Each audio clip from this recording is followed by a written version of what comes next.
Et vous y pensez souvent? À chaque fois que je prends le train, Ah, c'est peut-être le roulement. je ne sais pas. Le roulement, ça rend souvent penseur. En tout cas, dès que je vois défiler à travers la vitre toutes ces villes, ces routes, ces fermes, aussitôt je me demande ce qui pousse les hommes à marcher, à conduire, à attendre le bus, à sortir les vaches, à aller dans un sens, à courir dans l'autre. Je vais vous demander de pencher légèrement votre tête, merci. Quelle force les pousse à faire tout ça, plutôt qu'à ne rien faire? Il doit bien exister une force, ils ne font pas ça d'eux-mêmes. Je commence par 1 centimètre partout, puis vous me direz. Labourer, traire, rafistoler une durite, co-signer un bail, stocker des hydrocarbures. Pourquoi fait-on ça? On peut quand même se poser des questions. Stocker des hydrocarbures. Ouh, Il sera toujours temps de faire plus long, si vous le souhaitez. assaisonner, joindre, vernir, pédaler. Ah, franchement, pédaler. Vous trouvez ça normal, vous pédaler? Je ne me rends pas bien compte. Et vous tenir debout, là? Me tenir debout. Bah, vous trouvez ça normal, vous tenir debout, là, les deux pieds sur le carrelage? Ah. Bah oui, j'ai l'impression, oui. Eh ben non, ça ne l'est pas. Ah bon? Non. Vous devriez pouvoir vous envoler. Ah, vous voulez dire en l'air? Oui, seulement, il y a quelque chose qui vous en empêche. Ça alors? Oui, il y a une force qui vous contraint comme 6 milliards d'êtres humains à rester collés sur le carrelage. Non! Si. Une force qui me... Oui, l'attraction universelle, découverte par Newton en regardant une pomme tomber par terre. Un anglais. Oui, il s'est posé cette question. Mais pourquoi cette pomme tombe-t-elle par terre? Est-ce qu'il est naturel qu'elle se dirige vers le sol? Ils sont incroyables, ces anglais. Et moi, je vous demande aujourd'hui, électrifier une zone, discuter le bout de rat, améliorer la race chevaline. Vous trouvez ça naturel? Vous voulez dire par rapport à la pomme? Mais par rapport à l'homme, Georges! Pourquoi massicoter? Pourquoi piloter? Pourquoi refaire un ourlet? Pourquoi repeindre la cuisine? Pourquoi? Hein? L'instinct de survie. Voilà, l'instinct de survie. Oui, enfin, sauf peut-être pour l'ourlet. Enfin, je vous dis ça avec des pincettes. C'est une impression de capilliculteur de Châtillon, pas plus. Mais Georges, mais ouvrez les yeux là. Vous sautillez autour de moi depuis 20 minutes là, sanglé dans votre petite blouse noire acrylique, la fertilisant sans arrêt mon crâne, avec pour seule préoccupation la longueur de mes cheveux. Vous trouvez ça normal? Hein? Vous pensez que je suis bizarre, monsieur Schwarzberg, c'est ça? Avouez qu'il y a bien une force qui vous pousse à consacrer tous les jours ouvrables de votre existence à entretenir la tignasse de vos semblables avec un petit râteau en corne synthétique. Ne dites pas que cette action saugrenue et consubstantielle à votre être profond. Vous n'êtes quand même pas né pour planter des graines du matin au soir sur la tête de vos contemporains. C'est ce que me dit ma femme quand je rentre tard. Est-ce qu'elle vous dit aussi que votre génome n'a aucune chance d'avoir été programmé pour brocher, teindre ou tondre? Non, elle me le dit pas, non. Et avez-vous le moindre souvenir prénatal pour le Round-Up? Ah non, je crois pas, non. Ah, quoi, vous ne croyez pas, vous en êtes sûr? Ah, monsieur Schwarzberg, j'aimerais tellement pouvoir vous répondre. D'habitude, je communique très bien avec la clientèle. Ah, Georges, je suis navré, même si vous êtes persuadé du contraire. Je n'ai pas l'impression de vous faire perdre votre temps en vous posant cette question. Qu'est-ce qui vous pousse à être capilliculteur? Ah, c'est vrai que mon père était pas très pour. Mais attention, il m'a pas empêché, jamais. Mon père avait ses idées, mais c'était un homme très doux. Et il aimait pas la bagarre, si vous voyez ce que je veux dire. Oui, je vois. Il aimait pas recevoir des coups ou en donner. Il préférait être d'accord. Il disait qu'être d'accord, c'était bon pour la santé, que ça permettait de vivre plus vieux. Il m'a même aidé à acheter mon premier salon. Oui. Mais bon, vous dire qu'au fond de lui, il n'espérait pas autre chose pour son fils. Et pourtant, vous l'êtes devenu. Il y a donc, vous en conviendrez, quelque chose que vous ne dominez pas, qui vous a contraint à cette activité que non seulement votre père éprouvait, et qui, même pour vous, soyez honnête, reste totalement incompréhensible, ne serait-ce que par votre physique. Ah, ça c'est vrai, j'ai un physique de chanteur. Mais il ne s'agit pas de cela, Georges. Je parle de votre physique d'homme, de mammifère évolué, de grand singe bipède. Croyez-moi, quand on regarde développer votre 1m80. Oula, vous êtes gentil, monsieur Schwarzberg. 75 à peine. Oui, avec vos membres supérieurs puissants, votre cage thoracique imposante, cette solide mâchoire capable de réduire en bouillie n'importe quel aliment. Quand on regarde vos pieds, vos narines, vos oreilles, on ne peut pas imaginer que vous ayez été conçu pour épandre de l'engrais. Pas plus d'ailleurs que la pomme n'a été faite pour s'écraser dans l'herbe. Vous pensez que j'ai fait fausse route? Oui, quelque chose vous y a forcé. Comme cette foutue loi de l'attraction universelle qui vous force à rester collé sur le carrelage. Et pourtant, quand on regarde vos bras, on voit bien qu'il aurait suffi d'un ou deux battements pour que vous filiez au-dessus des nuages de l'île de France. Maintenant que vous le dites, c'est vrai qu'il m'est arrivé d'avoir envie de voler 3-4 fois. Mais tranquillement, vous voyez, au-dessus de l'étang de Massy, du boulevard Jean Moulin avec les platanes, et revenir par la mairie. Mais attention, ni vite ni très haut, hein, pas comme le Martinet. Hein. Ah oui. Non, plutôt un vol de goéland. Tout blanc, tout calme. Ah oui. Alors, au fond, ce que vous ressentez en vous, c'est une mouette. Une grande mouette. Et pas un capilliculteur. Ah bah c'est sûr, capilliculteur, c'est comment dire, mais je n'ai pas terminé de payer la boutique, alors je peux pas m'arrêter. Enfin, je veux le dire tout de suite. Eh ben oui. Mais c'est sûr que si j'avais le choix, j'aimerais bien faire le goéland, je vois la tête de ma femme. Et pourquoi vous n'avez pas le choix, hein? Eh ben Pourquoi parce que y a sûrement une force qui m'en empêche. Eh bien, vous y êtes, Georges, vous y êtes. Et grâce à vous, monsieur Schartberg. Oui, vous réalisez, Georges, que nous sommes tous prisonniers. Tous. Pourquoi j'ai pas plus souvent des clients comme vous? Pourquoi? Georges, Oui, monsieur Schartberg. voulez-vous joindre à moi pour lutter contre cette force qui nous opprime, la traquer, l'obliger à se montrer, la calculer puis la détruire? Moi? Nous sommes des pionniers, Georges. Des pionniers de la liberté, de celle qui nous est refusée chaque seconde. Ben, si j'avais pu imaginer. Cette découverte portera nos deux noms. Hein? Ah bah non, c'est vous, monsieur Schartberg. Ah, si, nos deux noms. Si vous ne m'aviez pas avoué que vous vouliez être un goéland, je crois que j'aurais fini par douter. Quand je pense que si madame Lalo s'était pas décommandée, j'aurais jamais pu vous prendre.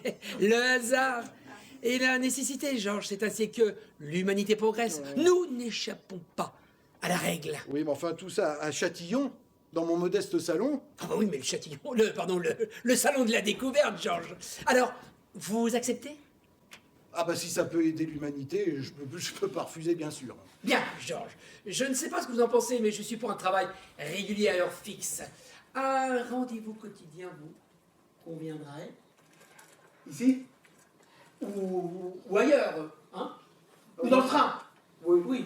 Hein? Ouais. Il ne faut pas s'éloigner des lieux où les idées naissent. Mais dans ce cas-là, je préfère ici. Mais tous les jours? Bah, écoutez, si nous fixons comme objectif d'aboutir d'ici la fin de l'année, ce qui serait un très beau cadeau de Noël, reconnaissez-le. Il me semble qu'un travail de 3 heures, disons 6 jours par semaine, serait un minimum. Ah, quand même. Enfin, Georges, vous n'imaginez tout de même pas révolutionner 30 millions d'années de comportement humain en 2 coups de cuillère à peau. Hein? Vous avez raison. Est-ce que vous pensez qu'il serait possible de faire ça à l'heure des repas? Entre midi et 15 heures? Ou par exemple? Pourquoi pas? Nous en profiterons pour jeûner. C'est excellent pour la vivacité d'esprit. Oui. Bon, ça me permettrait de, comment dire, pas perdre trop de clients, en fait.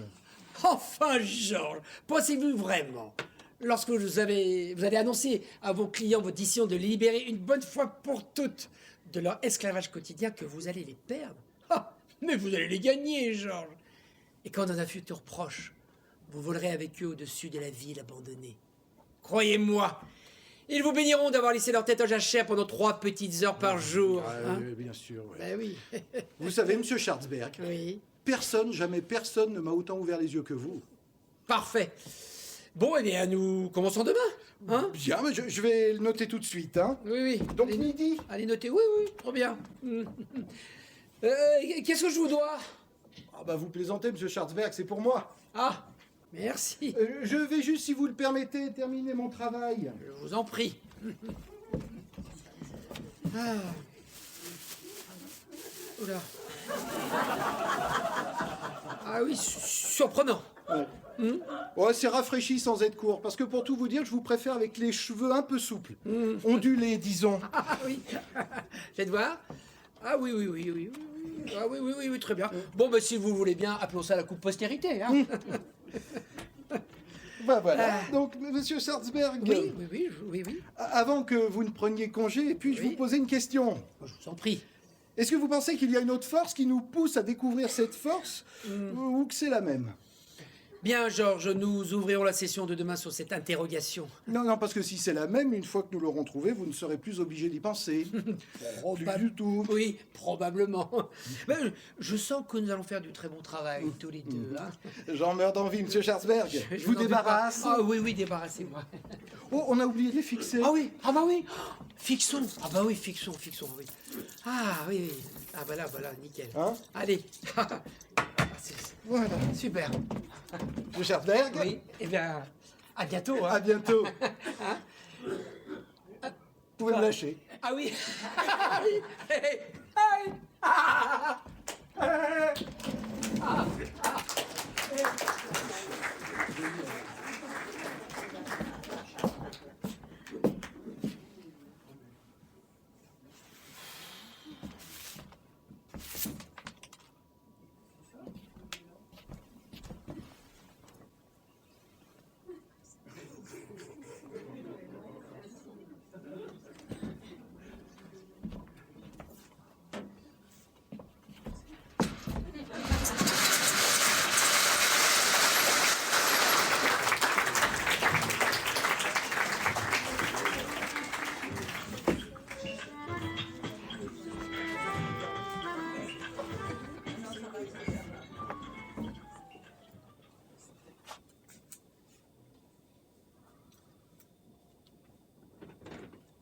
Monique.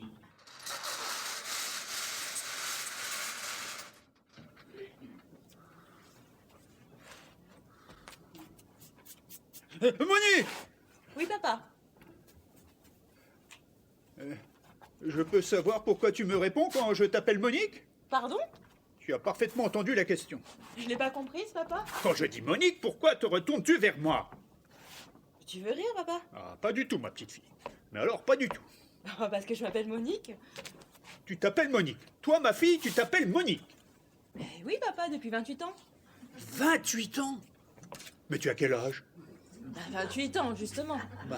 Justement, je ne suis pas comptable, je suis ton père. Simplement ton père, au cas où tu l'aurais oublié. Et je peux savoir qui t'a appelé Monique? Mais toi, je suppose. Moi? Et quand, s'il te plaît? À ma naissance, probablement. Moi, j'aurais appelé mon enfant Monique? La chair de ma chair, Monique? Écoute-moi bien, ma petite fille, je suis loin d'être un homme parfait. J'aime la bière, je suis trop agressif envers les voisins, je mange de la blanquette en cachette, et c'est vrai, je n'ai pas une passion pour le théâtre. Mais de là à appeler ma fille Monique?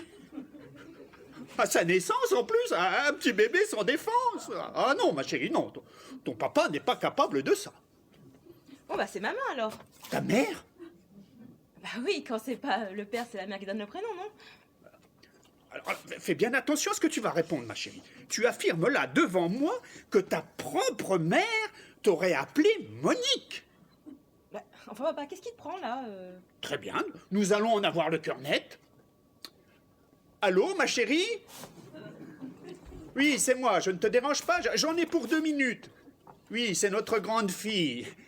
Elle vient de m'affirmer qu'elle s'appelait Monique. Oui, tu as bien entendu, Monique. Ah, moi aussi. Ça l'étonne beaucoup. D'après elle, c'est toi qui lui aurais donné ce prénom à la naissance. Oui, toi. Tu es au courant de cette histoire? Oui, oui. Mais bien sûr que je te crois, mais elle est butée, tu la connais. Oui, ben, je t'en prie, vas-y. Il y a un monde fou au magasin. Et qu'est-ce qu'elle a dit? Elle m'a demandé si je plaisantais. Eh ben, moi aussi, je te demande, papa. Ah, parce que tu n'en démords pas. Bah, enfin, qu'est-ce que tu veux que je te montre mon passeport? Ton passeport. Pff. Ah, mais ça y est, j'ai compris. Mais bien sûr, quel crétin je fais. C'est le nom de ton mari. Tu t'appelles Monique, Madame Monique. Ah, la coquine. Et moi, je ne marchais pas, je courais. Je n'ai pas de mari, papa. Tu n'as pas de mari. Non, j'ai un ami. Bah, comment se fait-il que tu portes ton nom? Son nom, on peut s'appeler Madame Monique sans avoir épousé Monsieur Monique. Mais qu'est-ce que tu me racontes là? Mais je te raconte rien. Ah, j'y suis. C'est la nouvelle loi, celle qu'ils ont faite pour les homosexuels. Le mariage sans le mariage. Je comprends mieux. Ton mari est homo et tu as honte de me l'avouer. Voilà toute l'affaire. Ah, mon pauvre petit chou. Tu connais bien mal ton père. Sache que si tu es heureuse, je le suis aussi, peu importe avec qui tu vis. Cela dit, heureusement que nous ne t'avons pas appelé Monique. Rends-toi compte, aujourd'hui tu t'appellerais Monique. Bon, papa, tu devrais te reposer. Me reposer quand ma propre fille refuse de me dire son prénom, et ça, crois-moi, c'est beaucoup plus scandaleux que d'épouser un pédéraste. D'ailleurs, à ce propos, je te conseille de l'annoncer en douceur à ta mère. Tu la connais, elle est très pointilleuse. Dès qu'on s'écarte d'1 millimètre de la règle, elle devient folle. Tu te souviens de notre mariage? Je n'étais pas née, papa. Tu n'étais pas né. Quand j'ai épousé ta mère, tu n'étais pas né. Mais non. Mais on s'est mariés à cause de toi, tu es au courant? Ta mère voulait absolument un enfant, mais bien sûr dans les règles, donc mariage. Oh, je ne peux pas le croire. On se marie à cause de toi, et toi tu n'es pas venu. Ah non, papa. Même pas au cocktail après, pour trinquer, pour échanger une coupe en nous souhaitant, je ne sais pas moi, tout le bonheur du monde. Merde, on était tes parents quand même. Enfin, papa, je n'étais pas conçue. Tu le sais bien. Maman n'aurait jamais accepté de se marier enceinte. Ah, ça c'est vrai. Je vois mal Yolande se présenter devant le maire ou pire devant le curé avec un péché dans l'abdomen. Tu dois avoir raison. Qui est Yolande? Ta mère. Maman s'appelle Nathalie, papa. Non, ma chérie, elle s'appelle Yolande comme sa sœur, sa mère, sa grand-mère, sa tante, ses cousines.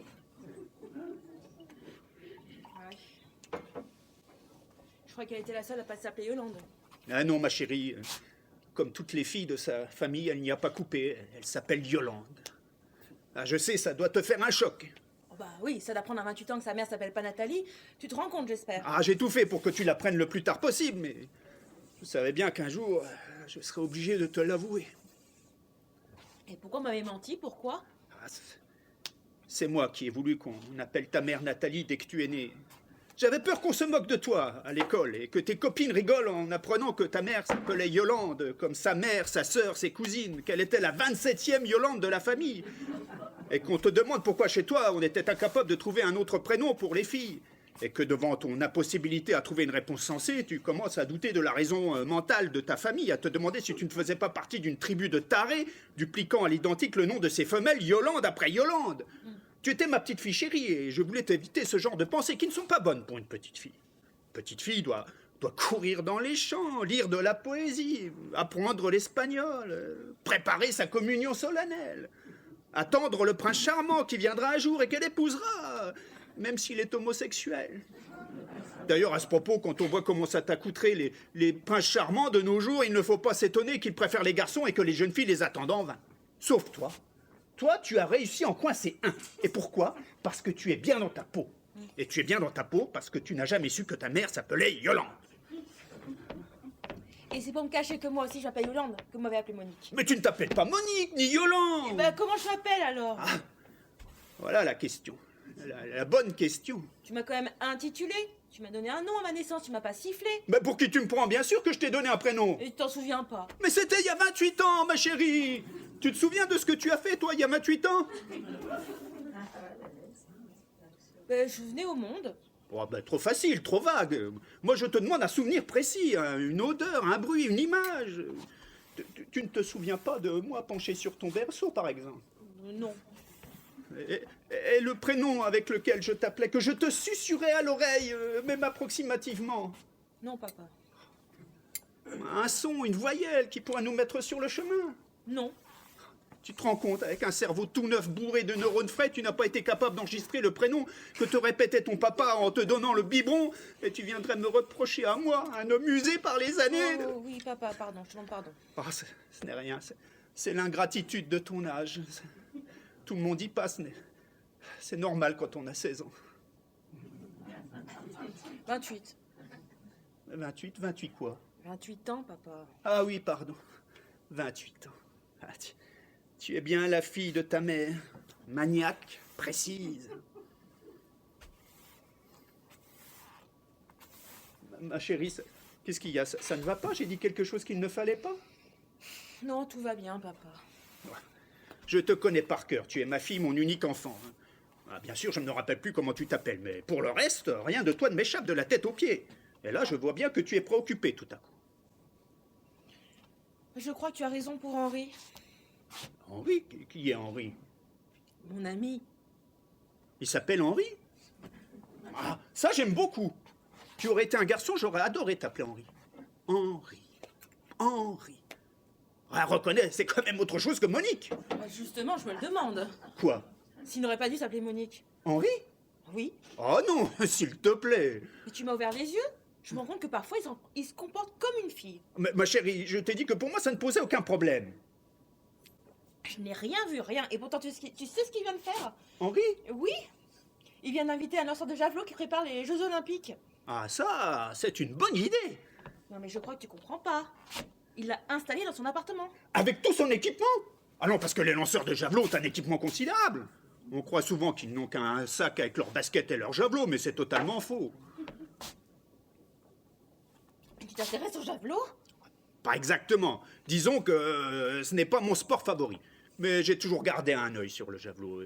D'ailleurs, j'ai jamais compris pourquoi on n'avait jamais gagné la moindre médaille dans cette discipline. On ne peut pas d'un côté être les meilleurs du monde au football et de l'autre de véritables merdes au lancer du javelot. Il y a quelque chose qui ne tourne pas rond, tu n'es pas d'accord? Je m'en fous. Ah, tu as tort, ma chérie. Je ne pense pas qu'on va pouvoir continuer éternellement à se cacher la vérité et faire comme si le problème n'existait pas. Maintenant, te dire que j'ai fait quelque chose pour que ça change, non, c'est vrai. Je n'ai pas bougé le petit doigt pour qu'on s'en sorte, du tout. Mais alors que Henri, d'après ce que tu dis, a fait un geste, je ne peux pas lui jeter la pierre. Et donc tu l'approuves? Mais ma chérie, il accueille un lanceur de javelot chez lui. Il lui offre un toit. Il l'entoure de son affection. C'est important d'être aimé avant la compétition, de sentir qu'on n'est pas seul au monde. Non, je crois qu'Henri va dans le bon sens pour qu'on s'en sorte. Mais que qui s'en sorte? Mais la France du javelot. Et moi dans tout ça? Mais tu es française, oui ou non? Mais tu es malheureuse avec lui. Très malheureuse. Ah, évidemment, ça doit pas être facile de vivre avec un sportif, surtout un sportif de haut niveau. Papa, Henri n'est pas sportif. Il couche avec un sportif. Ça n'a rien à voir. Rien à voir, rien à voir. Tu vas un peu vite, ma chérie. Un homme qui a compris qu'il fallait briser l'isolement de ses athlètes, trop souvent confrontés à une solitude atroce, en particulier lors de ses stages soi-disant oxygénés en haut de nos montagnes, où il se retrouve seul tous les soirs dans une chambre minuscule, sous la soupente d'un chalet minable. Cet homme-là, que tu le veuilles ou non, ma chérie, est un grand monsieur du sport. Et s'ils étaient plus nombreux à aimer véritablement comme il le fait ces jeunes sportifs, il y a belle lurette que le javelot hexagonal aurait relevé la tête. Alors moi, je dis bravo Henri, je suis fier de mon gendre. Je crois qu'il viendra jamais, papa. Mais ne dramatise pas. Il me fait de plus en plus. Tu lui as dit que tu t'appelais Monique. Tu crois que c'est à cause de ça? Ça n'a peut-être pas arrangé les choses. Bah, il me l'a jamais reproché, je te jure. Ah, il l'a peut-être refoulé. Mon prénom? La haine de ton prénom.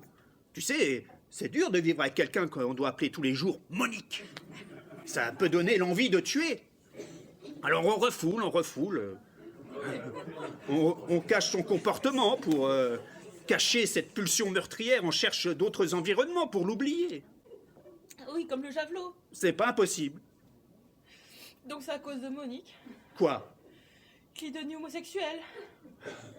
Ben, imagine qu'il se soit dit un jour, après tout, toutes les femmes peuvent s'appeler Monique. Ah oui, je vois. Oui. Ah, mais on ne peut pas lui en vouloir, mets-toi à sa place.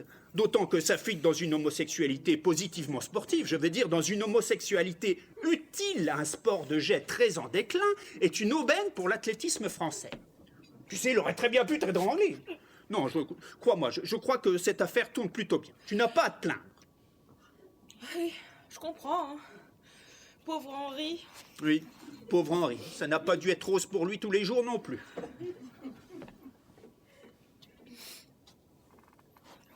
Papa, Oui, je crois qu'on ne s'est jamais autant parlé. peut-être. Je me suis jamais sentie aussi proche de toi. Oui. Ah, c'est d'autant plus bête que je ne sache toujours pas comment tu t'appelles. Je suis désolée. Ah, ce n'est pas de ta faute. Je devrais m'en souvenir aussi. On devrait tous les deux s'en souvenir. Après tout, il y a des choses plus graves qu'un prénom dans la vie. Oui. Toi et moi, nous sommes en bonne santé, papa. C'est ça l'important. Ah, tu sais ce qui me ferait plaisir? C'est qu'on aille tous au restaurant ce soir. Toi, Henri, le lanceur de javelot, Yolande et moi. C'est une idée géniale, papa. Tous ensemble, unis pour un vrai repas de famille. Eh bien, on va aller chercher ton mari, son ami, et nous passerons prendre ta mère au magasin. Elle qui adore les surprises, elle sera folle de joie. Allez, dépêchons-nous, le mercredi, et elle quitte plus tôt. On est mardi. Tant mieux. On est mardi, tu es sûr? Bah oui, c'est le jour où je fais du sport à l'université. Tu vas à l'université, mais... Quelle université? C'est de notre quartier, papa. Notre quartier? Nous avons un quartier en commun? Oui, nous habitons le même immeuble. Un immeuble? C'est vrai, tu as raison, ma chérie. On se parle beaucoup aujourd'hui. On se dit tout ce qu'on a sur le cœur. Ah oui, mon petit papa. Ah, j'espère que je vais me souvenir où j'ai garé la voiture. Ah. Hélène. Hélène, c'est ça? Hélène de Troyes. Non, papa. Catherine de Médicis. Antigone, Cosette. Non. Ah, ce sont des noms de ma jeunesse, de l'âge où j'avais ton âge, à l'école quand j'étais petit. Françoise d'Orléac. Marquise de Sévigné, c'est ça? Non, papa. Ah, dommage. Oui, c'est dommage. Ah, je t'aime, ma chérie. Tu sais, je t'aime, sinon... Il y a longtemps que j'aurais abandonné. Moi aussi, je t'aime, papa.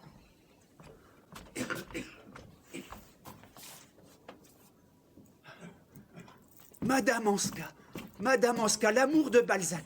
Ah, c'est ça. Je crois cette fois. Non, ne réponds pas tout de suite. Réfléchis bien. Je réfléchis, papa. Ah, tu me le diras au dessert. Ce sera mon cadeau d'anniversaire.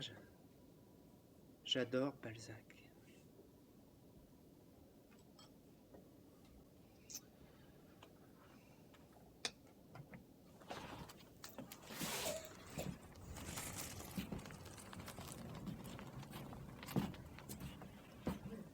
C'était pas le 26, ton anniversaire?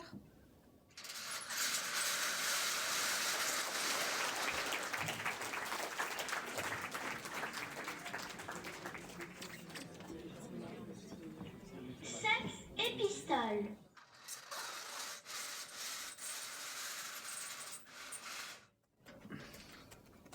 Mon cher Paul, je vous écris. Vous pouvez parler plus distinctement? Pardon? Vous n'articulez pas? Je n'ai aucune raison d'articuler. J'écris. Oui, mais vous écrivez tout haut. Et alors? Et alors, je vous entends. Éloignez-vous. Et pourquoi, puisque c'est à moi que vous écrivez? Mais Paul, si je vous écris, c'est pour que vous me lisiez, pas pour que vous m'entendiez. Vivien, je peux savoir pourquoi vous m'écrivez au mois de mars? Je vous l'explique dans la lettre. Vous ne l'avez pas encore écrite. Non, mais je sais ce qu'elle contient. Et si vous le savez, pourquoi vous ne le me dites pas? Parce que ce n'est pas la même chose. Quoi? Dire et écrire. Ah bon? Rien à voir.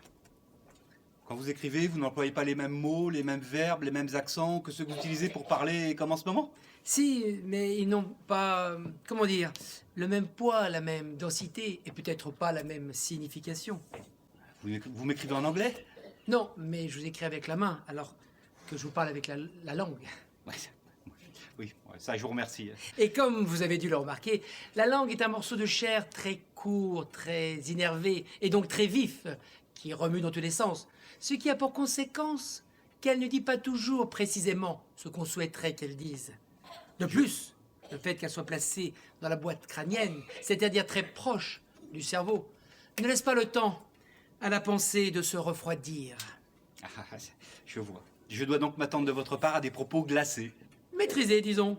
Maîtrisé. Oui, par la main qui va recevoir l'idée apaisée et fortifiée, par le long cheminement qu'elle vient d'effectuer de la tête au poignet, ne demandant qu'à s'exprimer avec clarté, dans les pleins et déliés de ma plume. Permettez-moi de douter Douter de quoi? que tout ce que vous venez de dire ait du sens. Comme vous êtes expliqué avec votre morceau de chair si peu fiable, je doute oui que votre discours soit maîtrisé. Ne vous inquiétez pas, il l'est. Tiens donc, et pourquoi? Parce que je l'avais écrit avant, vous pensez bien que je ne me serais pas risqué. Et ça? Pardon? Ça? Oui, et alors? Cette carte postale que vous m'avez envoyée de votre lieu de vacances l'été dernier. Eh bien, Lisez-la. mon cher Paul, ici il fait beau, je me baigne, j'espère que vous allez bien. Amitié, Vivien. Vous n'avez pas l'impression que votre pensée ce soit un tantinet gouré d'itinéraire? C'est-à-dire? C'est-à-dire qu'elle ait raté le bras, qu'elle se soit dirigée vers la jambe, et que vous ayez fini par écrire avec vos pieds. Oh, Paul, je vous en prie. Enfin, Vivien, vous n'allez pas me dire que ces 3 lignes insipides sont le fruit d'une réflexion ferme. Et vous n'auriez pas pu mieux faire en parlant tout simplement. Je ne crois pas. Ne vous fichez pas de moi. Je vous assure, je me souviens très bien le jour où je vous ai écrit ce mot. J'étais sur la plage, écrasé de chaleur, incapable de prononcer la moindre parole. Vous n'auriez pas été capable de dire « Oh, bonjour Paul, la mer est belle, je nage ». Je ne pense pas. Et puis, si je vous l'avais dit, c'est que vous auriez été là. Vous auriez constaté par vous-même qu'il faisait beau et que je me baignais. Alors, à quoi bon vous le dire? Exact. Cela dit, je suis touché que vous conservez les cartes postales que je vous envoie. Et c'est pour l'image. J'aime les dunes. Je l'ignorais. Celle du lézard ou celle du vieux avec la cornemuse, là, je les ai pas gardées. C'est bon à savoir pour la prochaine fois. Je suppose que vous passez pas toutes vos vacances près des dunes. Non, mais où qu'on soit, si on cherche bien, on en trouve toujours une, ou pour le moins un monticule sableux. Surtout quand on sait que ça va faire plaisir. Mon cher Paul, je vous écris de la maison... Oh, excusez-moi, je continue, parce que la dernière levée est à 19h. J'aimerais autant vous la poster aujourd'hui. Vous n'allez pas me la donner? Non, Quand vous l'aurez terminée, vous n'allez pas me la donner? non. Vous n'oubliez pas, j'espère, Vivien, que je suis assis à côté de vous. Enfin, Paul, comment pourrais-je l'oublier? Vous êtes assis à côté de moi depuis 15 ans et 3 mois, 8 heures dans le même bureau, avec pour seule interruption quotidienne une halte d'1 heure à la cafétéria, où la plupart du temps, vous parvenez à placer votre plateau juste devant le mien. Mais je ne prends jamais comme vous. Ni cabillaud, ni chou-fleur, ni fromage à pâte molle. C'est vrai. Et vous ne partez pas non plus au mois d'août en congé avec moi. Mais le reste de l'année, nous pissons très souvent ensemble. Jamais face à face. Exact. De profil. Vous avez toujours eu cette délicate attention de choisir un urinoir parallèle au mien. Et ce, pour le plus grand bonheur du personnel, et surtout de la direction. Vous le savez très bien, Vivien. Que vous me suiviez à chaque fois que je vais aux toilettes les rend heureux. Non, que les 2 experts comptables de l'entreprise s'entendent si bien les rassure. Les bons amis faisons les bons comptes. Et d'ailleurs, ce nom de cette relation harmonieuse que je vous demande... Non, je ne vous donnerai pas ma lettre. Une lettre qui n'est pas portée à l'aube par le facteur, dont l'enveloppe n'est pas déchirée avec une légère palpitation cardiaque, n'est pas une lettre. C'est un pli, un fax, ou bien pire, un email, une suite de mots sans âme destinée à la seule communication. Oui? Vous savez ce que je pense, Vivien? Non? Je pense que vous vous apprêtez à m'écrire une lettre d'amour. Moi? Oui, vous. Je vois pas d'autre explication à vos cachotteries. Vous n'osez pas me dire que vous m'aimez, alors vous me l'écrivez. Paul, vous ne pensez tout de même pas Pour ma part, je n'y vois pas d'inconvénient. que, Ça fait longtemps que je l'avais remarqué. que je vous aimais? Oui, D'amour? bien sûr. Ah, je me suis toujours dit, un jour ou l'autre, ça va sortir. On y est. Mais Paul, quand vous en êtes-vous rendu compte? Oh, de nombreuses fois. Mais je dois dire que là où ça a été le plus flagrant, Oui. c'est lors du dernier bilan. Ah bon? Oui. Quand vous avez pris ma main, que vous l'avez posée sur la souris de mon ordinateur et que nous avons cliqué ensemble. J'ai fait ça, moi. Oui. Et très tendrement, Vivien. Très, très tendrement. Bien. Vous voulez que je vous embrasse? Sur la joue? Non, sur la bouche. C'est-à-dire... C'est-à-dire quoi? C'est-à-dire que... cela vous ferait plaisir? Ce n'est pas impossible. Mais pas avec la langue, Paul. Je ne vais pas vous embrasser avec la main. Pour la première fois, je préférerais. Vous voulez que j'écrive, c'est ça? Que j'écrive, je vous embrasse. Oui, je préférerais que votre premier désir pour moi soit maîtrisé. Ah, il faut vraiment que je vous aime. Hein. Allez, donnez-moi une plume. Doigt, cela vous ira? Parfait, parfait, allons-y. Tenez. Ah, merci. Paul, Oui. j'aimerais autant que vous ne m'écriviez pas sur le papier en tête de la société. Vous êtes bien compliqué. Comprenez-moi, si vous m'écrivez sincèrement « Vivien, je vous embrasse », j'aimerais autant que ce ne soit pas sous « Marc ou frère, pièces détachées, matériel agricole ».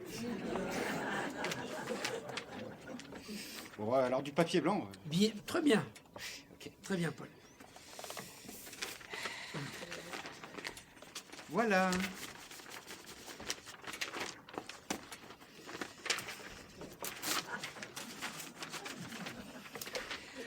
Paul, Oui. vous passez bien près d'une poste pour attraper votre RER, je me trompe?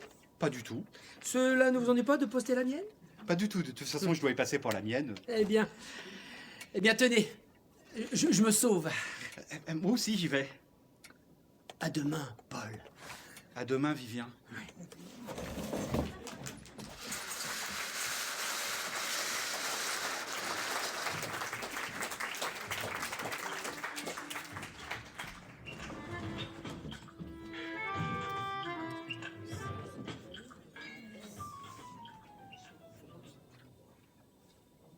Égalité, fraternité, adversité.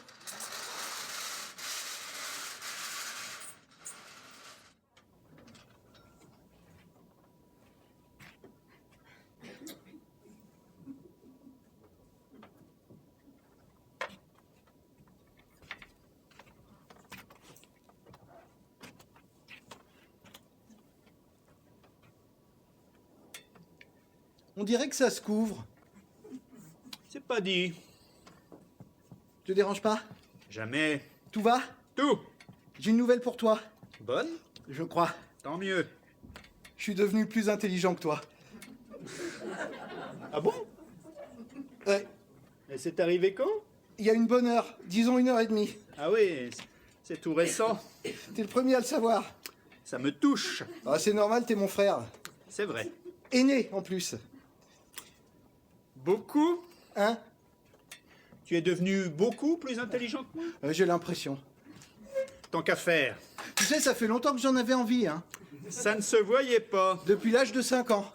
Ah oui, ça fait un bail. Ouais, tout le monde, je me disais, André, il est drôle, il est pas de tout le monde, il y a que lui qu'on écoute, mais un jour ce sera moi. Je vais arriver à faire mieux que lui. Enfin, aussi bien dans un premier temps, et puis très vite mieux. Oui, par étapes, quoi. Hmm.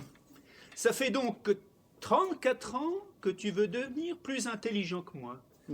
C'est énorme. Mais j'ai traîné. Lambiné même. Ça devait te faire peur. Très, j'arrivais pas à m'y mettre, d'autant que j'en crevais d'envie. Surtout après les repas le dimanche chez mamie, quand tout le monde m'appelait Concon, tu t'en souviens? Parfaitement. On t'appelait comme ça aussi à l'école, non? Oui, et au catéchisme aussi, c'est pour ça que je me lançais quand même dans un sacré boulot. Tu parles. Et puis à quoi 6 mois, j'ai décidé de sauter le pas. Comme ça, d'un coup. Non, ça m'a pris un soir quand je t'ai vu à la télé parler de ton dernier livre. Tiens, Ouais, quand je t'ai entendu raconter les colères de l'oncle Pierre, la pêche aux grenouilles, la petite Lisette qui se griffait les genoux et puis la noyade de mamie. Ah, je me suis dit, mais j'aurais pu tout raconter pareil, je connais tout ça par cœur. Et même en plus l'accident de voiture du charcutier que tu as oublié, entre parenthèses. le gros Paul, exact. Et parce que quoi, ton enfance? C'est aussi mon enfance. À 2 ans près, hein. Enfin, veut dire à 2 ans plus que moi. Enfin, à 2 ans. Oui, enfin, tu veux dire que je suis né 2 ans avant toi. Voilà, exactement. Alors quand j'entendais le journaliste qui disait sans arrêt « Oh, ben, on est saisi par la justesse », ou « ce souvenir bouleversant », ou « la finesse de l'évocation », moi je me suis dit « Quand même, Jacques, quand même, l'intelligence c'est pas la mer à boire, alors vas-y saute ». Et j'ai sauté.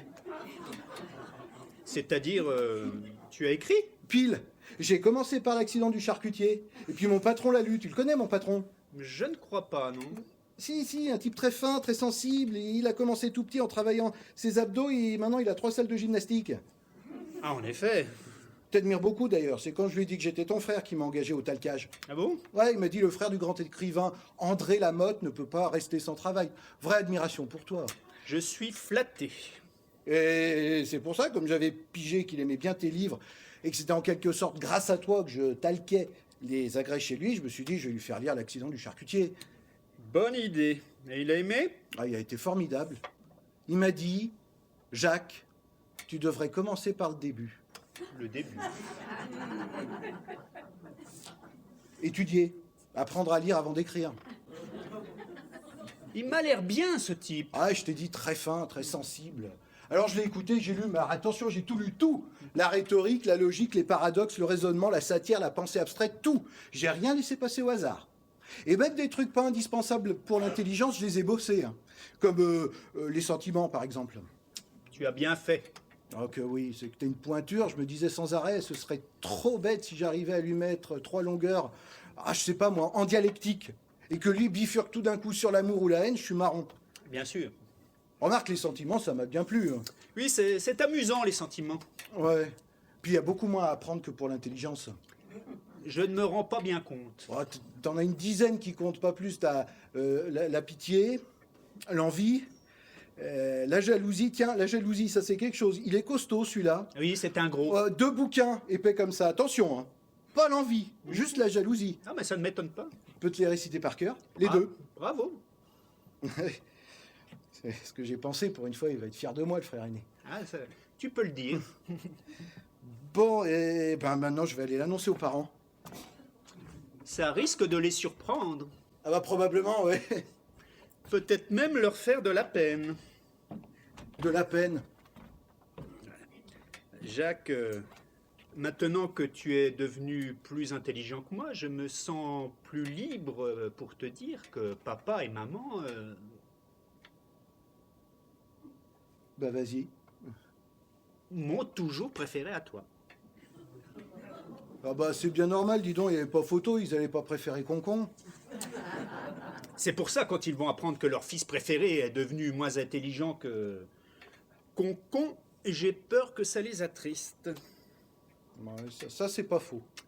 Toi qui connais bien les sentiments, Bah, justement, j'étais en train de les faire défiler dans ma tête, j'hésite entre pitié ou compassion.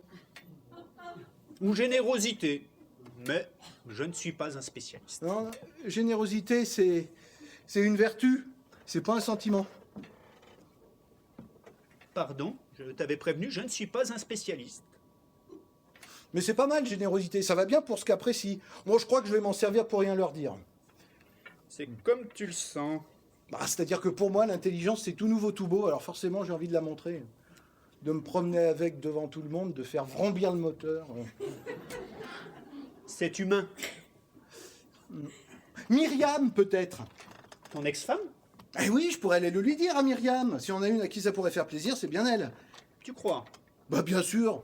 Bah, savoir qu'elle n'a pas vécu pendant 10 ans avec un total crétin, comme elle a dit au juge, je crois que ce sera un vrai soulagement pour elle. Hein.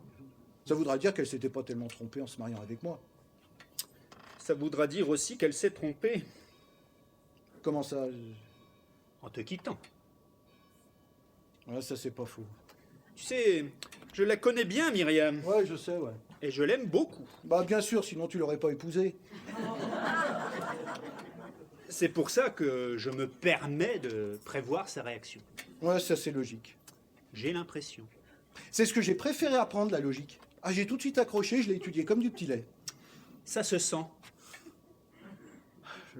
Je vais rien dire à Myriam, hein, pas un mot. Je vais même éviter de la voir pour qu'elle risque pas de s'en rendre compte.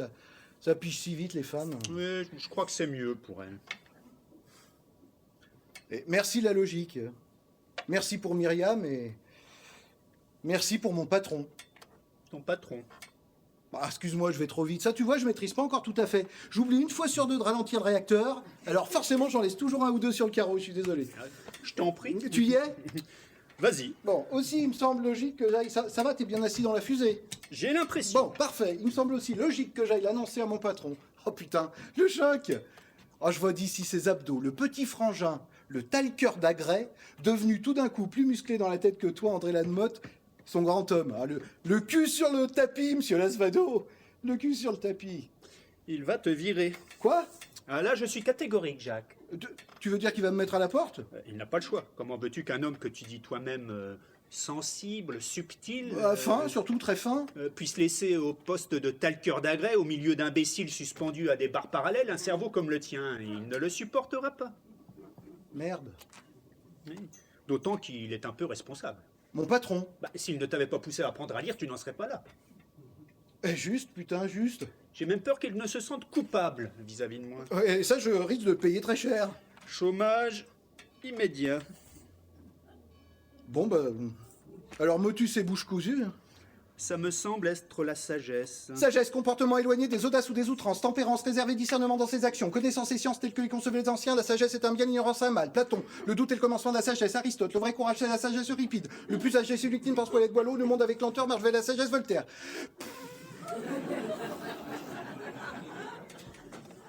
Impressionnant. Cacher tout ça, c'est quand même dommage. Tu sais, c'est beau aussi quand ça reste à l'intérieur. Ouais, mais moi, ce que je veux, c'est que ça se voit comme toi, qu'on m'écoute, qu'on soit content quand j'arrive, qu'on me pose des questions, qu'on m'invite avec des gens de la télé, enfin... Que la famille me téléphone. Ouais, bah, pas tous les jours, bien sûr, mais un petit peu quand même. Enfin, que j'ai des amis, des relations, des philosophes qui ont envie de me voir, enfin, qu'on voit bien que je suis ton frère. Enfin, devenu ton frère. Enfin, je veux dire, à égalité. Même plus au-dessus de l'égalité. Tu sais, Jacques, au point où tu en es, je me demande même si c'est nécessaire que tu parles. Ah bon? Tu es tellement loin devant, tellement haut. Ah, je me rends pas bien compte. C'est un peu comme pour le réacteur. Je maîtrise pas encore tout à fait. Ah, je te le dis. Vaut mieux que je la ferme, tu crois? Ce serait plus fort, plus rare. C'est pas faux. J'ai l'impression. Bon, bah... je vais y aller. Et encore bravo, Jacques.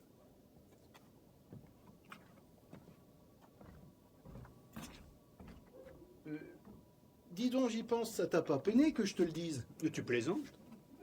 Non, parce que peut-être qu'avec toi aussi, j'aurais dû me taire. T'es sûr, ça t'ennuie pas de savoir que je suis plus intelligent que toi? Pas du tout. De l'apprendre de ma bouche, en plus. Oh, je préfère l'apprendre par toi que par n'importe qui d'autre. Ouais, après tout, t'es mon frère. Aîné, en plus. C'est pas faux. Tout va? Tout.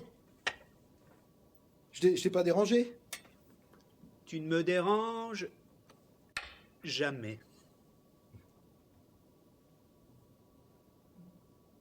Ouais, c'est vrai, c'est pas dit que ça se couvre.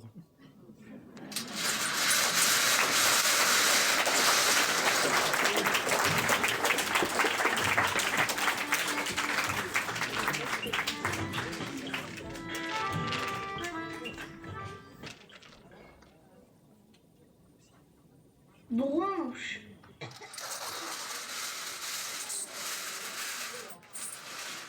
Tu veux qu'elle recommence? Tu veux qu'elle replonge, c'est ça, Claudine? C'est très facile, j'en merde en vie, hein. J'ai pas dit ça. Ah ouais, alors vas-y, qu'est-ce que tu as dit? Vas-y, répète. Tu crois que je suis sourd? J'ai dit que t'aurais pu essayer de t'en passer. Juste le temps qu'on aille acheter le sèche-linge. Pour une fois que tu m'accompagnes au magasin, au grand magasin, pour une fois. La vérité, c'est que je te gêne, c'est ça, la vérité. Je t'embarrasse, tu as honte de moi. Vas-y, réponds, Claudine. Que 3 ans au rayon ménager, 3 ans j'ai passé au sous-sol, grand ménager, précisément. Je sais ça, je sais. Et c'est la première fois que j'y retourne. En plus en cliente, en plus avec un mari. Moi qui étais vendeuse seule, la célibataire du grand ménager. Alors mets-toi à ma place quand même, Jean Métis. S'il y avait une canne, une béquille, un fauteuil roulant, tu me demanderais la même chose? Tu vas quand même pas comparer un fauteuil roulant à une perruque Louis XV. Je vois. Tu préférerais présenter à tes ex-collègues du travail un mari qui a des jambes mortes, que tu pousseras devant toi, dans l'escalator, plutôt qu'un mari qui a des cheveux artificiels légèrement cendrés. Et rien rêve, Claudine, dis-moi que je rêve. C'est si dur que ça, de me faire plaisir. Juste un petit plaisir d'un quart d'heure. Et si je craque? 15 minutes, ça ne durera pas plus. 15 minutes, Jean. On dit bonjour à Monsieur Mercier, le chef de rayon. Oh, la Claudine, elle a eu son mal, la Claudine. Qui aurait pu croire ça, la Claudine? Quoi? Ben, c'est ce qu'il va dire en te voyant. Il est très spontané comme chef de rayon, Monsieur Mercier. On lui commande tout de suite le sèche-linge. Oh, la Claudine, elle se paye un sèche-linge, la Claudine, qui aurait pu croire ça? Il m'embrasse, on paye sans faire la queue. Je connais Martine, la caissière. Oh, qu'est-ce que ça me fait plaisir, Claudine. Oh, dis donc, il est beau comme un turc. Pas plus, elle dira pas plus. Voilà, 15 minutes, tu l'enlèves, et 15 minutes, tu la remets. S'il te plaît. Ouais, mais je peux pas me retenir. Si ça me reprend comme ça tout d'un coup, hein, si je craque, si je le manque. Oh, s'il te plaît, je voudrais tellement être fière de toi à Conforama. C'est un peu ma famille, Jean. Et ailleurs? Ailleurs? Ouais, on peut pas l'acheter ailleurs, le sèche-linge. Ailleurs que dans ta famille. Oh, mais j'en ai vendu tellement là-bas. Maintenant que je peux m'en acheter un. C'est une revanche. Total. Avec un mari, c'est une revanche totale. Et si j'ai une perruque Louis XV, c'est pas une revanche totale? Mais non, ils vont se moquer. Ils vont dire que j'ai épousé un noble. Et c'est mal, un noble. Bah, un noble à perruque, oui, ça fait vieux, ça fait ancien régime. Ils sont communistes à Conforama. Je veux plus que tu me poses des questions, Jean. Je veux que tu me fasses plaisir. Plaisir au grand magasin. C'est comme un voyage de noces pour moi. Comme un voyage de noces. Mais j'ai tout essayé, Claudine, tu le sais, tout pour arrêter de fumer. Et rien n'a marché, rien sauf la perruque Louis XV. Qu'est-ce que j'y peux, mais qu'est-ce que j'y peux? Par amour, on peut tout faire. On peut tenir 15 minutes sans tabac. L'amour, c'est un bouclier. Écoute, la cigarette traverse l'amour chez moi, Claudine. Ça fait 3 ans que je t'aime dire comme fer, et t'as vu la couleur de mes bronches? Charbon, 2 corons. J'en rallume une et c'est le grisou tout pète. Mais pleure pas, mon canard. Écoute, on va y aller au rayon électroménager, et on va leur expliquer à ta famille. Et crois-moi, ils vont être fiers de toi, Claudine. Fiers d'une femme qui préfère que son mari ait une perruque Louis XV plutôt qu'un cancer du poumon. Fiers de toi, ouais. Le problème, Jean, c'est que ta perruque, elle fait pas Louis XV. Elle fait Louis XVI. Non, Louis XVIII. elle fait tante. Tante? Grosse tante, fiotte, tarlouse. C'est les gens du quartier qui le disent, c'est ça qu'ils disent quand tu passes. Ils sont communistes, les gens du quartier.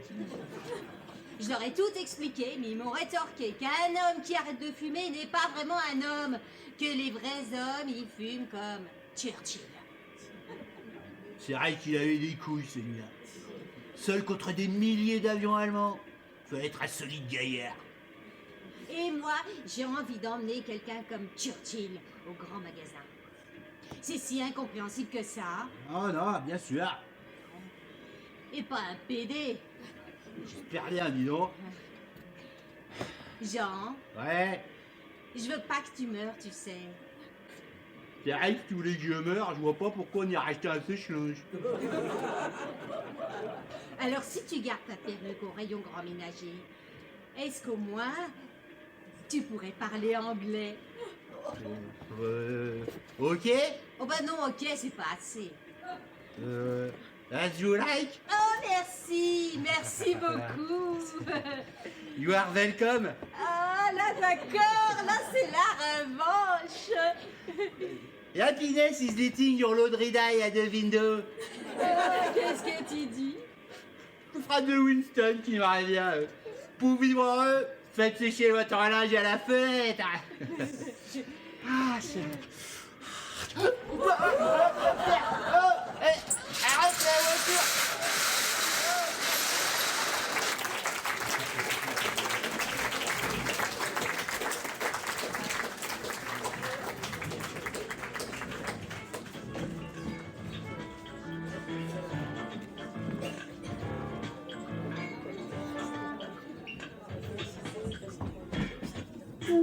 Oncle Donald.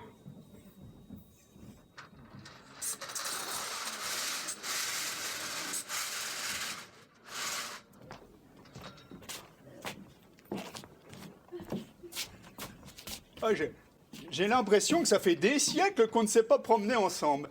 N'est-ce pas, Bob? J'aimerais autant que tu ne m'appelles pas Bob.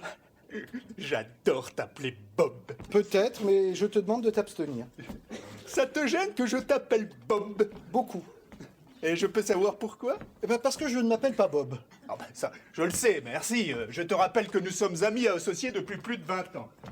Bon, je te demande simplement pourquoi ça te gêne que je t'appelle par ce diminutif. Eh ben parce que Même si ça me fait plaisir. ça te fait plaisir de m'appeler Bob. Très. Mais pourquoi ça te fait très plaisir de m'appeler Bob? Ah, ça, le plaisir.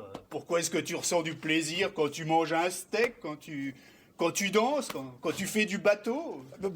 Quand je fais du bateau, j'éprouve du plaisir, oui, parce que je suis en vacances. Eh bien, moi, c'est pareil pour Bob.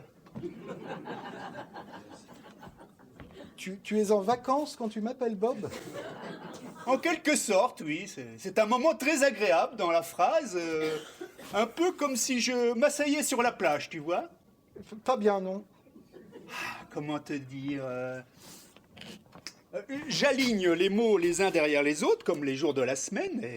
Et quand Bob arrive, c'est le week-end, c'est frais, ça détend. Tu n'as pas un ami qui s'appelle Bob? J'en ai même plusieurs, mais tu comprendras, j'espère, que je n'ai aucun plaisir à appeler Bob quelqu'un qui s'appelle déjà Bob. Oui. Et ta femme? Quoi, ma femme? Bah pourquoi tu l'appelles pas Bob? Jennifer? Ben oui, quand on se marie, c'est pour le meilleur et pour le pire, c'est dans le contrat. Alors, si ça fait vraiment très plaisir à son mari de vous appeler Bob, eh ben on se laisse appeler Bob. Je l'appelle déjà Gigi. Gigi? Ou Gigette. Ah bah justement, Bob lui paraîtra léger. Oui, mais moi... Mais quoi, toi? Moi, la seule personne que j'ai plaisir à appeler Bob, c'est toi. Bon, ça suffit maintenant, c'est non. Je crois que tu te fais une fausse idée sur Bob. N'insiste pas, s'il te plaît. Écoute, on va pas se fâcher. Arrête maintenant, tu veux bien? Mais qu'est-ce qui te prend? Je t'ai jamais vu comme ça. Tu es sûr que tu vas bien? Bah, très bien, je te remercie. Refuser à ton meilleur ami qui t'appelle Bob, ça ne te ressemble pas. Tu m'inquiètes. Dan, est-ce que tu es capable de garder un secret? Si tu me le demandes. Voilà, j'ai eu un arrière-arrière-grand-oncle qui... Ah, Dieu de Dieu, j'ai du mal. Alors écoute, si c'est trop difficile... Il faut que j'y arrive, il faut que ça sorte, que je puisse un jour le dire. Voilà. J'ai eu un arrière-arrière-grand-oncle, et qui s'appelait Bob, et qui a violé le président des États-Unis. Putain de merde! Il l'a attaché sur une commode, et il a pissé sur un tas de dossiers ultra confidentiels au milieu du bureau ovale. Non! En pleine guerre de sécession. Oh mon pauvre vieux, alors là, je suis... désolé. Il était général, il voulait convaincre le président d'accepter son plan. 2 divisions nordistes devaient, par un mouvement tournant, attaquer les sudistes par le sud. Mais le président s'y est aussitôt opposé. Tant qu'il dirigerait le pays, les nordistes attaqueraient par le nord. C'était une question d'honneur. Alors, oncle Bob s'est énervé, il a sauté sur Lincoln, et puis... C'est vrai! C'était Lincoln! Grâce à une cousine qui connaissait très bien le médecin du président, on a réussi à étouffer l'affaire. Ouf! Ils ont fait passer ça pour un accident de chasse. Oncle Bob a été muté dans une compagnie de trappeurs en Alaska, mais pour ma famille très proche de la Constitution, la honte était insupportable. Tiens, regarde. Je tiens cette plume de mon vieil oncle Charles. Ouais, elle a servi à signer la déclaration de l'indépendance. Mais oncle Andrew décréta le nom Macpherson souillé à jamais. Nous devions changer de patronyme sur le champ. Il proposa que nous nous appelions désormais Rabbit. Prétextant que le lapin était un animal sympathique et que c'était surtout la sympathie dont notre famille avait besoin à ce moment précis de l'histoire d'Amérique.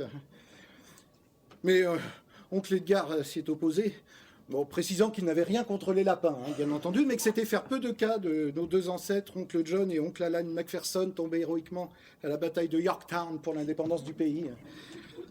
La gloire qu'ils avaient donnée au nom Macpherson aux côtés de George Washington était bien supérieure à la honte infligée par Bob à Abraham Lincoln.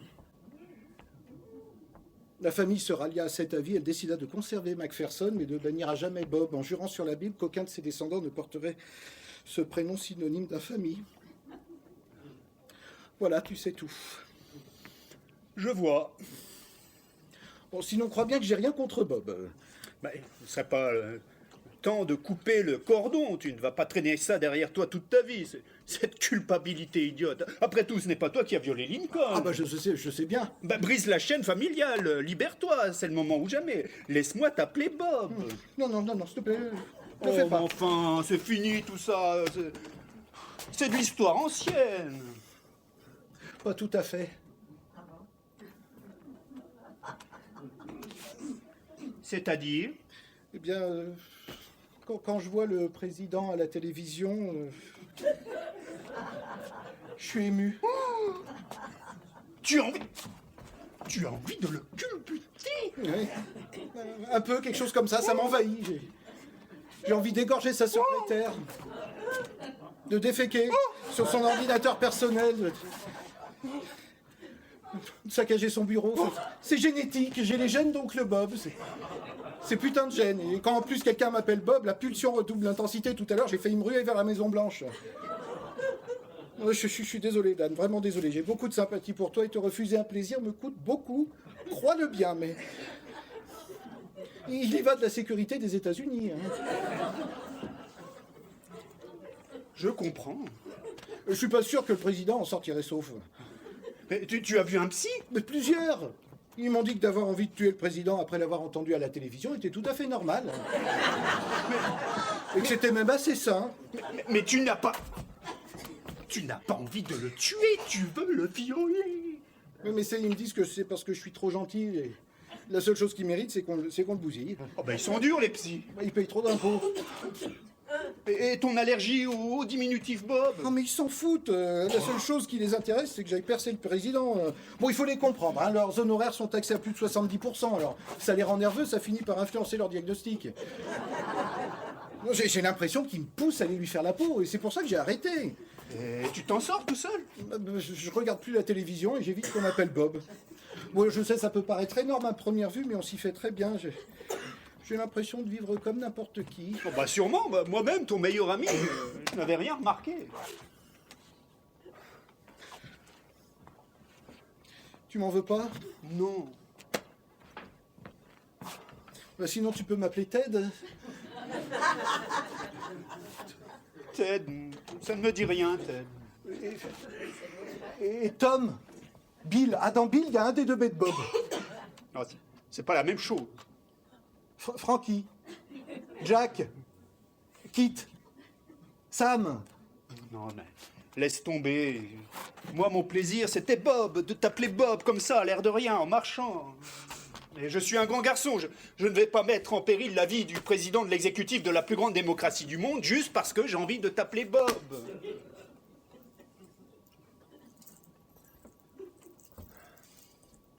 Je suis fier d'être ton ami, Dan. Merci.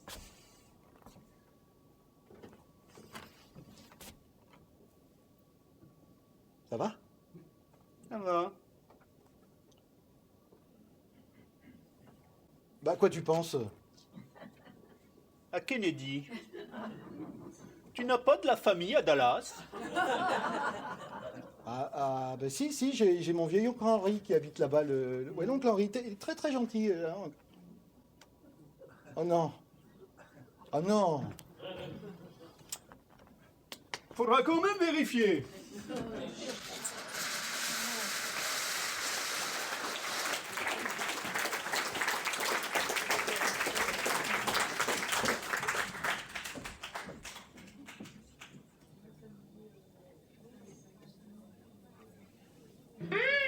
Poulet Pascal. C'est pas trop éprouvant? Si. Vous voulez prendre l'air? Non merci, continuons. Nous en étions à plaque, criche, Alors après, swing. swing, Non, plus métallique, swing. swing. J'y suis. Troc, petit clang, gauche tong. Gauche tonk, ouais.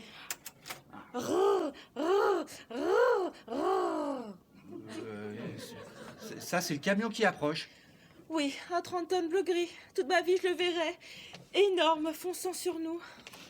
Donc la suite, j'inscris C'est pas difficile à imaginer. splatch, splouch. Ce que vous voulez. Bon, bah disons splatch. Vous étiez combien dans ce cajot? 120, je crois. Avec cette concombre sur le dessus. Ouais, ça, les concombres, pas trouvé.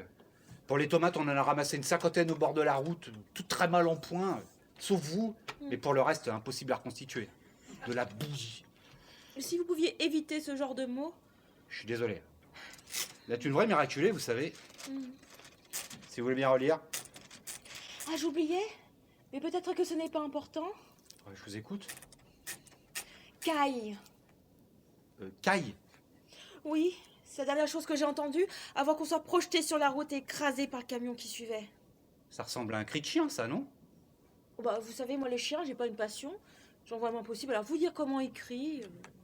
Un chien qui a traversé juste devant la camionnette qui vous transportait, faisant faire au chauffeur une embardée, et votre cajot secoué a basculé sur la route. C'est possible. Donc j'inscris caille au début. Ce qui donne. Ce qui donne caille, plaque, criche, petit clang, gaucheton, croire, roire, swing, plaque, flash, roire, splatch, roire. Oui, c'est ça, c'est exactement ça. Je suis désolé. C'est tellement injuste. Quand vous êtes la seule survivante, votre déposition est capitale pour l'enquête. Mais je comprends. Si vous voulez bien signer. Mais signer? Oui, en bas de la page, là. Mais vous n'avez pas oublié que je suis une tomate, j'espère. Bien sûr que non. Et que je n'ai ni bras ni main. Ah, oui. Oui, c'est vrai. C'est la première fois que je pose des questions à une tomate, alors... Moi, c'est la première fois que je réponds à un policier et je ne pas pour autant, je sais pas moi, de faire du jus par exemple. Exact. Et dites-vous émondé. C'est vrai, navré. On est formé trop rapidement dans la police. On rencontre tous les jours. Oui, enfin, ne pas tendre une plume à une tomate, c'est le béaba.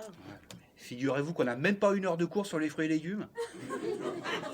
Ah non. Ils ont fait l'impasse. Enfin, heureusement, je savais que vous parliez, c'est déjà ça. Oui, curieusement, très peu de gens sont au courant. Moi, c'est maman qui me disait ça quand j'étais petit. Si tu ne manges pas ta tomate, elle va te gronder. Ça m'est resté. J'ai toujours pensé que c'était dans sa famille qu'on apprenait plutôt qu'à l'école. La mienne n'a pas dû m'apprendre grand-chose. Pour terminer dans la police. Enfin, si ça peut vous donner le moral, moi je ne savais pas que les policiers parlaient. Oh, mais on est pareil d'une certaine façon. Oui, j'ai l'impression. Ça vous dirait que on se fasse une petite promenade? Ah, mais et votre rapport Ouais, je le signerai pour vous. Je signe Jacqueline la tomate? Non, Bossard, Jacqueline Bossard. Jacqueline Bossard. Et vous, votre nom? Ah, Rossignol. Laurent Rossignol. J'ai eu un jardinier qui s'appelait Rossignol quand j'étais verte. Vous étiez verte? Bah oui, quand j'étais petite. Ah, oui, c'est vrai. Bien sûr. Je vous l'ai dit, la police ne sait rien sur les fruits et légumes. D'ailleurs, vous êtes un fruit ou un légume? Bah les deux, Ah, vous êtes bi. si vous voulez. Disons que je suis plus attirée par les légumes. Ça tombe bien, moi aussi. Pour rien vous cacher, vous m'avez plu tout de suite. Hein.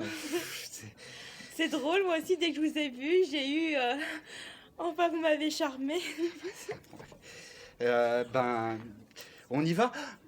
Ça vous dirait qu'on parte pour Venise? Venise? Oui, avec le jour phare, ça va vite, hein. On double tout le monde. Vous savez, moi, je suis pas pressée, hein. Oh là là. Qu'est-ce que vous êtes pulpeuse. On enverra une carte postale à un moment. Et à notre retour, je vous la présenterai. Je crois qu'elle sera folle de joie de vous connaître. Et moi, je l'aime déjà.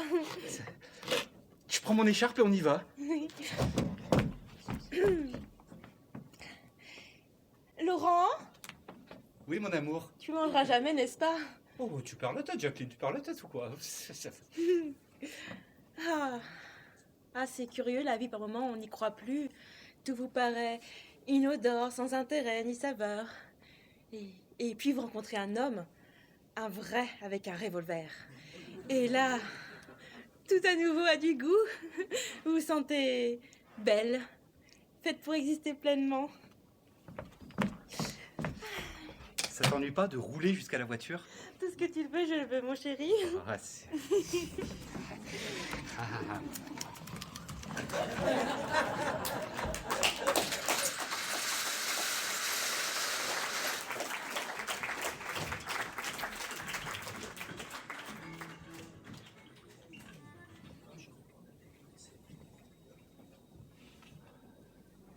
Tragédie.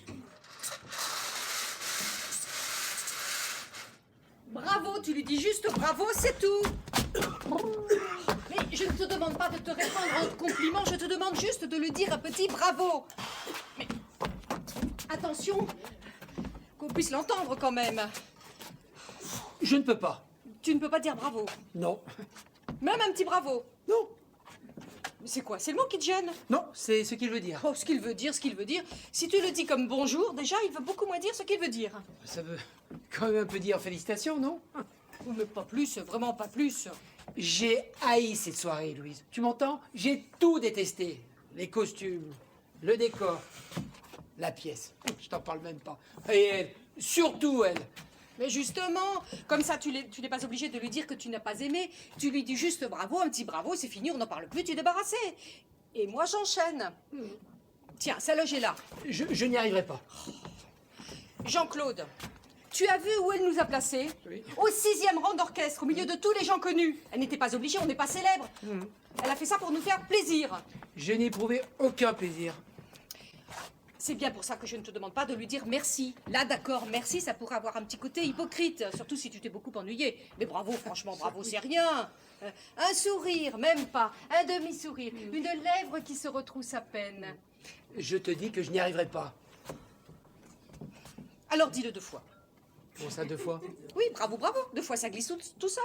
On ne se rend presque pas compte qu'on l'a dit, ça file. On n'a même pas le temps de penser à ce que ça veut dire. C'est un peu comme « oh, pardon ». Quand tu dis « oh, pardon », tu n'as pas vraiment l'impression de demander un pardon, de réclamer une absolution pour ta faute. Non, c'est un petit mot qui t'échappe. Et pourtant, le type sur qui tu as renversé ta pierre et qui a envie de t'étrangler, en t'entendant dire « oh, pardon », s'apaise aussitôt, comprenant que ce n'est pas un goujat qui lui a attaché sa veste, mais un homme bien élevé. Et il le devient à son tour en te répondant « je vous en prie, phrase en lui non plus ne saisit pas le sens. Sinon, l'idée de se courber Benjamin devant toi en priant lui ôterait toute envie de la prononcer. Et pourtant, il l'a dite. Et vous vous séparez sans insulte ni guerre, presque ami, prouvant que 10 000 ans de civilisation n'ont pas été vains, puisqu'ils ont réussi à remplacer chez l'homme le réflexe de l'égorgement par celui de la courtoisie. C'est pour toi, Jean-Claude. C'est pour ça, Jean-Claude, que j'aimerais que tu dises un petit bravo à Simone, juste pour qu'elle ne pense pas que mon mari a échappé à la civilisation. Est-ce que tu comprends? Non mais qu'est-ce qui te prend à parler comme ça sans t'arrêter là? On vient t'entendre t'asseoir pendant presque 3h30, parler, j'ai cru mourir. Et toi maintenant tu t'y mets? Non mais sans déconner, c'est une histoire de fou là. Si tu dois continuer, dis-le moi tout de suite, parce que je te préviens, avec toi, ce ne sera pas comme avec Simone. Je sors, je fous le camp de ce théâtre, et je ne reviens pas, Louise. Tu m'entends? Je ne reviens plus jamais. Je suis à bout. Tout ça parce que je te demande d'être poli avec ta belle-sœur. Ah, parce qu'elle l'a été, elle, sur scène? Parce que c'est de l'art, c'est poli, c'est ça? Parce que c'est classique, c'est poli? Parce que ça rime, c'est poli? C'est ça?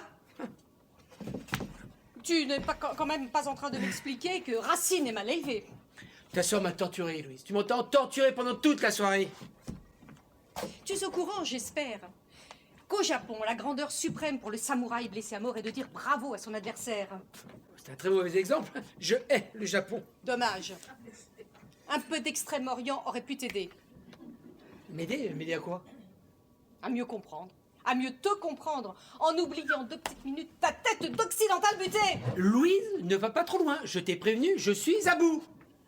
Parce que figure-toi, quand le samouraï blessé à mort dit bravo à son adversaire, ce n'est pas pour le féliciter, c'est pour l'humilier. Ah bon? Bien sûr. C'est la grandeur suprême. Ton sabre a meurtri mon corps, mais mon âme est intacte et elle te dit bravo. Voilà la victoire, la vraie.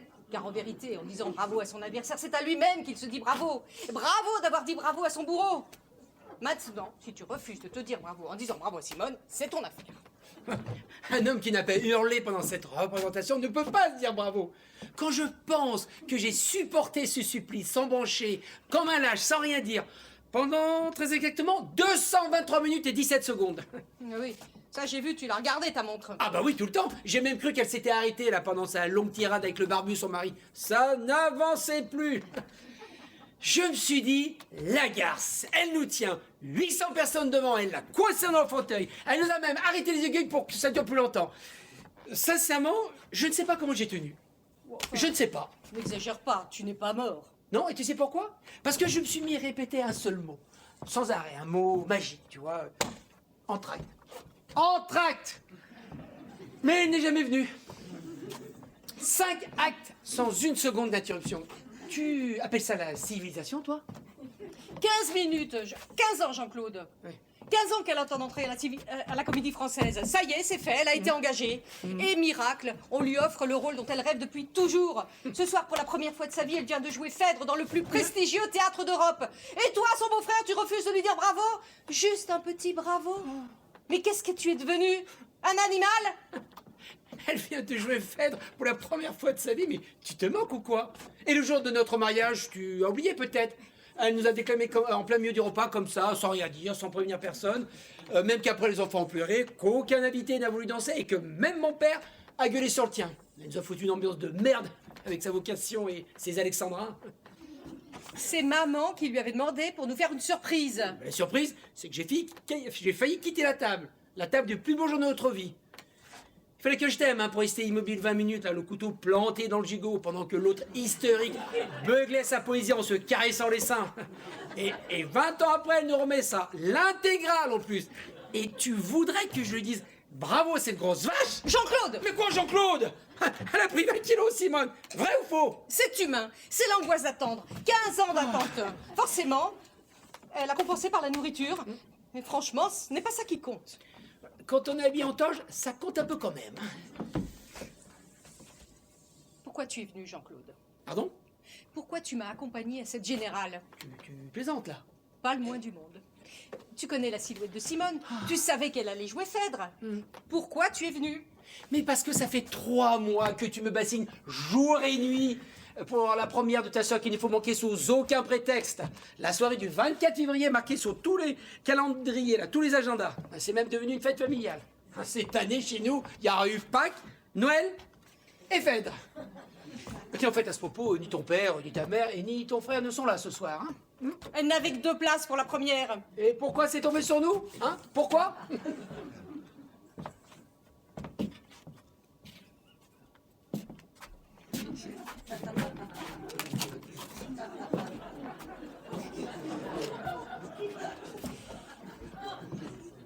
Et oh! Hein?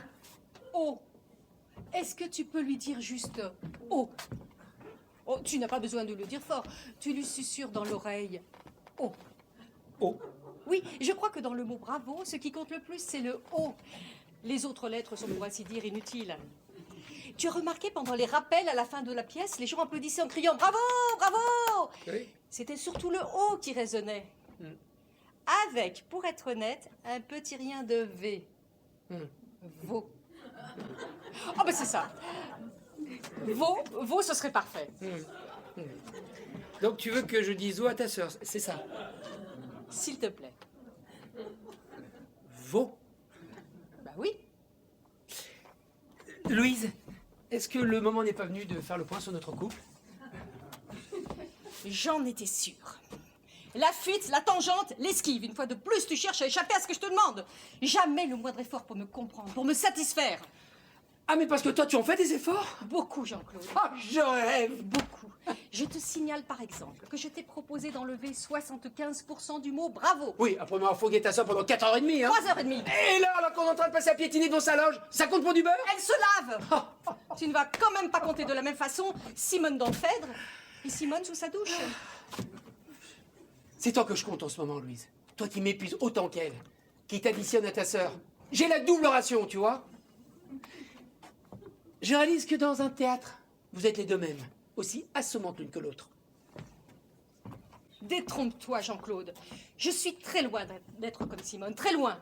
Parce que moi, dis-toi bien que si un jeune homme aux cheveux bouclés, les mollets sanglés par des lanières de cuir, traversait un jour ma vie, je pars avec lui illico. Je file avec Hippolyte à Skiathos, à Skopélos, à Mykonos, où il voudra. Et je te plante là, toi et ton cerveau de sélacanthe.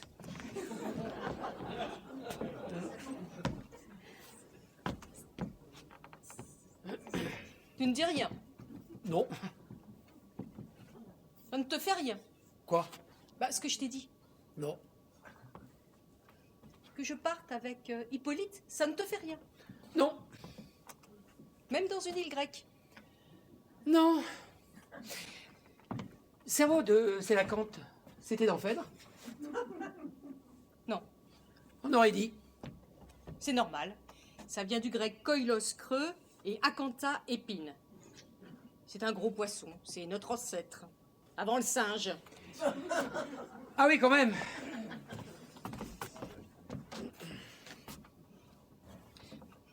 Pardonne-moi, je ne pensais pas ce que je disais. Bien sûr. Tu ne m'aimes plus? Et tu me le dis à la Comédie Française? Tu vois, j'ai l'impression que ni toi ni moi, on gardera un bon souvenir de cet endroit. Où tu vas? Dehors, boire une bière. Tu reviendras? Je ne pense pas. Fais attention à ne pas la renverser sur ton voisin. J'essayerai. Jean-Claude!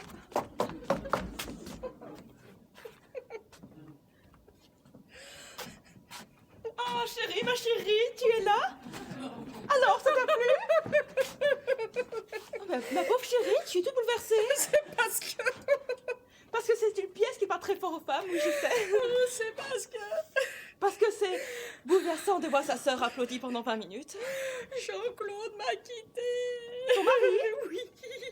Mais quand il t'a quittée? Là, maintenant. Avant la fin de la pièce? Non. Oh, tu m'avais peur. C'est incroyable, ma chérie. Jean-Claude te quitte le soir de ma première de Phèdre. Et tu te souviens de ce que je vous ai joué le jour de votre mariage? Bien sûr que je m'en souviens, pauvre connasse! Salope! Ordure! Putain!